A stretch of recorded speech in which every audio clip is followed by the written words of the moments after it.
What a great panel. We have a University of Pittsburgh graduate. We have a Villanova graduate who's an Irishman. We have my friend Charles Kushner, and we have my friend Joe Popolo. So congratulations to all of you and to your families on this great opportunity to serve. I will thank the chairman and the ranking. I mean, I could go on all day here. I'm by myself now. I mean, this is good. I'll thank the chairman and the ranking member for convening this hearing, and thank you all for your service. Let me start with you, Mr. Kushner. I just want to say it's great to see you this morning. I know you and your family. I'm a big admirer, and I really do think your life is representative of the American dream. It's an American story as the son of Holocaust survivors. To be sitting here today as a successful businessman, a successful citizen, and the future ambassador to the Republic of our oldest ally. There's three things I'd like to just put into the record in terms of your qualifications. First, I'm heartened by your testimony that Holocaust education will be a priority for you in France. I think we've seen post-October 7th that the scourge of anti-Semitism exists across America and across the world, and I commend you and your commitment to lead on that front, and I'll be happy to support you in any way. I was also want to just spend a minute thanking you and recognizing your leadership on criminal justice reform. A friend of mine for, 25, 30 years now is Cory Booker.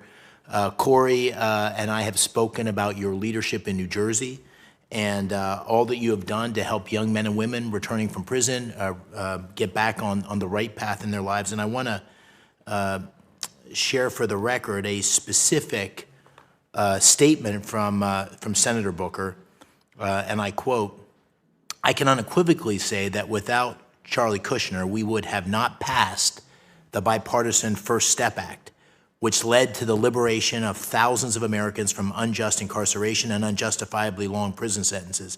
His work has helped us to reform the criminal justice system, save millions in taxpayer dollars, and help nonviolent offenders have a successful second chance in life." So thank you for that. I want to make sure we recognize that leadership. I think it answers in part Senator Shaheen's question of the leadership you bring to this important role. And finally, I want to just say I was encouraged by the priority you put on strengthening the U.S.-France defense relationship. On that front, the French carrier strike group recently returned to Toulon after a 5-month deployment in the Indo-Pacific. These types of deployments are absolutely critical to preserving freedom of navigation, as you know, in the Indo-Pacific, against our greatest geopolitical rival and adversary, China, and to ensure that France is leading alongside the United States in the face of the PLA's increased military assertiveness, which we see throughout the region. So with all that, let me ask you the first question. Will you commit to encouraging France to continue such deployments and to conduct future Taiwan Strait missions and transits? Absolutely, yes, because it's France and America work in tandem with exactly the same objective to keep those regions safe and secure. So the urging of the president, I think, in terms of urging for more spending on defense capabilities is critical, and the working together to secure those areas of the world are also critical. So I'm committed to it, absolutely. Very good, thank you. And second, shifting to Europe, one of the things I think President Trump has done masterfully is put the pressure on Europe, France, and other countries to pay their fair share of NATO and in defense investment, but we're still not where we need to be, as you know. So in your role as ambassador, what will you do to continue to assert the kind of pressure we need to make sure that America's role in the world is supplemented by a really robust defense spending on the part of France and others?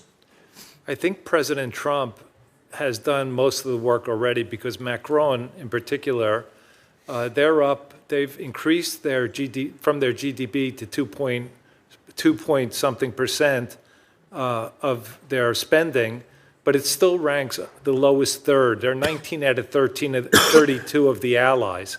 So they still rank very, very low in terms of what they're spending. Macron himself, because of the pressure of President Trump, has acknowledged that he wants to go to 3%.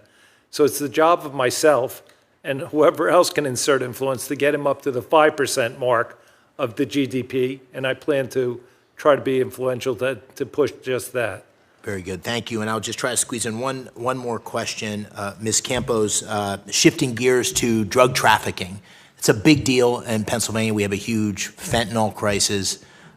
We, as you know, have a lot of efforts to by the cartels to further build out their drug trafficking operations throughout the Caribbean and South America, Central America.